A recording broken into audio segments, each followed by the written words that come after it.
akan belajar tentang perubahan masyarakat Indonesia pada masa penjajahan. Nah, sebelumnya kita harus tahu dulu penjajahan di sini tuh ada siapa aja gitu.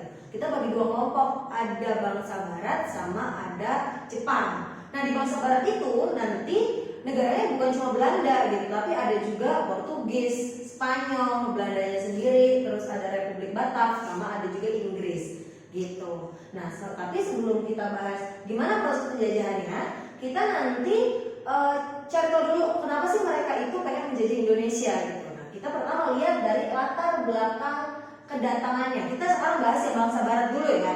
Oke, latar belakang kedatangan bangsa Barat. Yang pertama itu ada motivasi 3G atau 3G lah bahasanya. Nah, di situ ada goal, dia pengen mencari kekayaan. Terus dia yang kedua itu glory atau pengen mencari kejayaan. Yang ketiga itu ada gospel atau ada keinginan untuk penyebaran agama, itu gospel. Nah, terus yang kedua muncul yang namanya revolusi industri. Jadi revolusi industri itu nanti yang menjadi latar belakang kedua kenapa sih bangsa Barat itu bisa sampai ke Indonesia. Nah, revolusi industri ini nanti kan dia bisa menciptakan kapal kan. Kapal ini yang mendukung transportasi bangsa Barat untuk sampai ke negara-negara lain termasuk Indonesia. Yang ketiga, kenapa sih yang dicari itu atau kenapa sih dia itu menjajah Indonesia gitu? Nah, karena Indonesia itu punya daya tarik. Daya tariknya adalah berupa rempah-rempah seperti itu. Kan di Eropa itu rempah-rempah sangat dibutuhkan ya untuk menghangatkan tubuh atau untuk obat-obatan. Sedangkan di sana tuh harganya mahal gitu karena tanahnya nggak bisa memproduksi itu. Di Indonesia tanahnya itu yang subur kaya akan rempah-rempah, makanya orang-orang Barat itu banyak mencari ke Indonesia seperti itu. Bisa ya? Selanjutnya kita masuk ke masa penjajahan bangsa Barat. Oke, masa penjajahan bangsa Barat kita bagi dua kelompok lagi. Ada Portugis dan Spanyol, terus ada lagi yang VOC, Hindia Belanda, Republik Batak sama Inggris. Nah, sekarang kita lihat dulu yang Portugis dan Spanyol. Nah, pada tahun 1511 Portugis dia itu sampai di Malaka dipimpin sama Alfonso. Nah, kemudian 1 tahun kemudian dia itu Portugis itu dia pindah ke Maluku. Kenapa dia pindah ke Maluku? Karena di Maluku itu kan sumber dari adanya banyak rempah-rempah seperti itu. Nah, terus itu dipimpin sama Antonio de Abreu dan Francisco Serrao. Seperti itu. Jadi 1512 nih Portugis itu ada di Maluku. Ingat-ingat ya, 1512 Portugis itu udah sampai di Maluku dan menetap di sana. Tapi kemudian tahun 1521 Spanyol itu menyusul Portugis datang ke Maluku gitu. Jadi di Maluku ini didatangi sama dua bangsa asing, ada Portugis, ada Spanyol. Yang tujuannya sama, dia sama-sama pengen cari rempah-rempah. Akibatnya apa? Karena mereka berdua itu pengen mencari sesuatu hal yang sama, jadinya mereka itu bersainglah antara Portugis sama Spanyol gitu. Jadi di situ dia berkonflik kayak gitu. Untuk menyelesaikan masalahnya, terbentuklah yang namanya Perjanjian Saragossa atau Perjanjian Saragossa.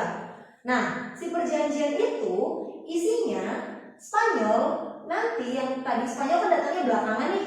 Si Spanyol ini dia pindah ke Filipina gitu. Jadi Spanyol menguasai Filipina, nggak di Maluku lagi. Sedangkan si Portugisnya itu boleh tetap di Maluku karena kan dia lebih awal datang seperti itu. Oke, sampai sini bisa ya. Nah, itu adalah penguasaan Portugis dan Spanyol di Indonesia seperti itu. Kemudian kita lanjut ke kelompok yang kedua, itu ada VOC, Hindia Belanda, Republik Batak sama Inggris. Banyak kan? Nah, tapi nggak apa-apa, nanti dia berurutan kok, jadi gampang gitu buat memahaminya. Tapi sebelumnya kita harus tahu dulu siapa sih VOC, siapa sih Hindia Belanda, Republik Batak sama Inggris itu siapa gitu, hubungannya apa. Nah, yang pertama dari Hindia Belanda dulu deh. Hindia Belanda itu adalah pemerintah dari negara Belanda. Jadi negara Belanda ini datang ke Indonesia, itu disebutnya pemerintahan Hindia Belanda. Kemudian pemerintahan Hindia Belanda itu membentuk VOC. VOC itu adalah perserikatan dagang antara pedagang-pedagang dari Belanda. Seperti itu. Jadi kalau Hindia Belanda itu adalah pemerintah negara Belandanya, kalau VOC itu persekutuan dagang pedagang-pedagang dari Belanda. Kemudian yang ketiga itu ada yang namanya Republik Batak.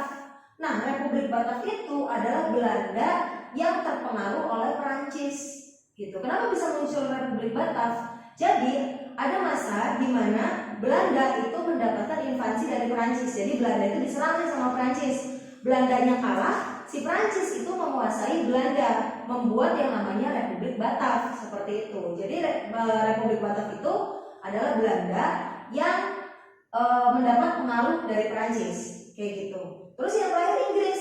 Inggris itu adalah sekutunya Belanda. Jadi Inggris sama Belanda itu temenan gitu. Oke, sampai sini bisa ya?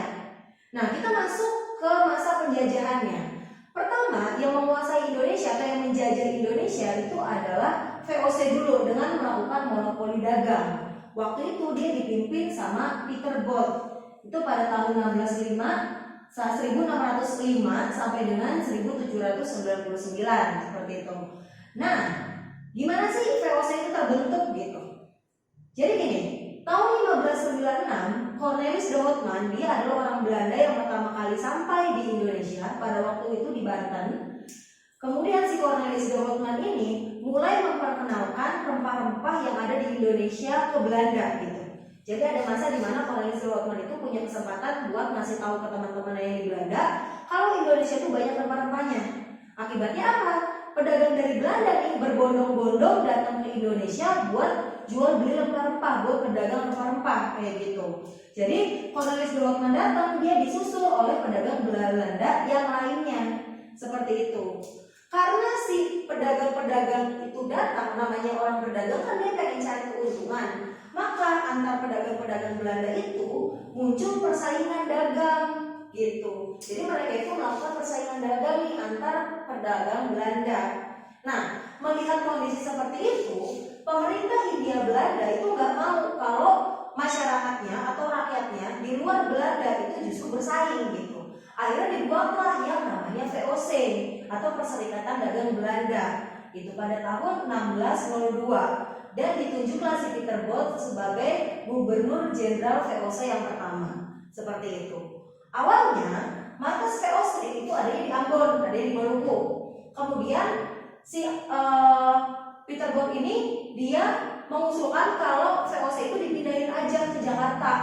Kenapa? Alasannya Jakarta itu di wilayahnya lebih strategis, biar berdagang itu lebih gampang kayak gitu. Akhirnya VOC itu dipindahkan dari Ambon ke Jakarta atau waktu itu namanya Jayakarta. Nah, terus kan namanya pindah tempat berarti dia harus izin dong. Dia izin nih sama Pangeran Jayawikarta. Dia adalah pemimpinnya dari si Jakarta waktu itu, pemimpin Banten, karena Jakarta Banten kan masih nyatu dulu kan. Kemudian ternyata si Pangeran Jayawikarta itu nggak cuma mengizinkan VOC untuk datang, dia juga mengizinkan EIC atau pedagang-pedagang dari Inggris buat berdagang juga di Jakarta. Ternyata VOC nggak suka, dia ada saingannya lagi dari negara lain. Akhirnya si VOC itu menghasut pemerintah Banten buat memecat Pangeran Jayawikarta tadi. Kayak gitu, dia menghasut. Gimana caranya menghasut pemerintah Banten? Dia Pangeran Jayawikarta itu lengser gitu. Nah ternyata berhasil caranya. Setelah si Pangeran Jayawikarta itu lengser, si VOC itu mulai melakukan monopoli dagangnya kayak gitu. Itulah cerita dari awal Belanda datang sampai si VOC-nya itu terbentuk. Sampai sini bisa ya? Oke. Nah terus dari tadi kita ngomongin monopoli itu apa sih sebenarnya gitu. Jadi monopoli itu adalah penguasaan pasar oleh satu atau sedikit pedagang atau pengusaha gitu. Jadi kalau VOC melakukan monopoli dagang, artinya wilayah Jakarta atau wilayah Indonesia itu dikuasai perdagangannya sama VOC. Artinya orang-orang Indonesia itu nggak boleh menjual barangnya itu selain kepada VOC. Jadi bolehnya sama VOC aja, nggak boleh sama pedagang yang lain kayak gitu. Nah, terus kenapa sih kok Indonesia itu mau gitu melakukan mau aja dimonopoli dagang sama VOC? Nah, terus pinternya VOC di sini dia melakukan taktik yang namanya divide et impera. Divide et impera itu adalah politik adu domba. Politik adu domba di sini maksudnya gimana? Misalnya gini, ada dua kerajaan di Indonesia. Dia nih ribut nih, dua kerajaan dia berkonflik. Si VOC itu akan masuk ke salah satu dari dua kerajaan ini. Dia akan memihak salah satunya, misalkan ada A, ada B, VOC itu pihak yang A. Kemudian si A ini dibantu peralatan perangnya, pasukannya, suplai senjatanya sama VOC, sehingga si A ini bisa mengalahkan si B. Gitu. Akhirnya si B kalah nih, B itu jadi bagian A dong. Nah, disitulah VOC meminta balas budi. Kayak gitu, dia itu bisa memintanya berupa wilayah, bisa meminta kekuasaan seperti itu. Jadi makanya Indonesia itu takut terhadap VOC pada waktu itu. Oke, salah satu yang diminta dari VOC itu adalah hak oktroy namanya atau hak istimewa. Jadi VOC itu dia meminta, yang pertama dia meminta untuk diizinkan monopoli perdagangan di wilayah yang telah disepakati. Yang kedua, memiliki angkatan perang. Jadi dia nggak cuma berdagang tapi pengen juga punya angkatan perang gitu. Yang ketiga, memerintah wilayah yang diduduki. Tadi kan VOC udah dikasih wilayah nih, dia pengen memerintah sendiri, pengen lepas dari si kerajaan yang tadi itu. Terus yang keempat, dia juga meminta biar bisa melakukan perjanjian dengan raja. Karena kan nggak sembarangan orang yang bisa berjanjian dengan raja gitu. Tapi si VOC ini pengen punya hak untuk bisa melakukan perjanjian gitu dengan raja. Dan yang terakhir, VOC itu pengen mencetak uang gitu. Jadi hak istimewanya itu juga dia bisa mencetak uang.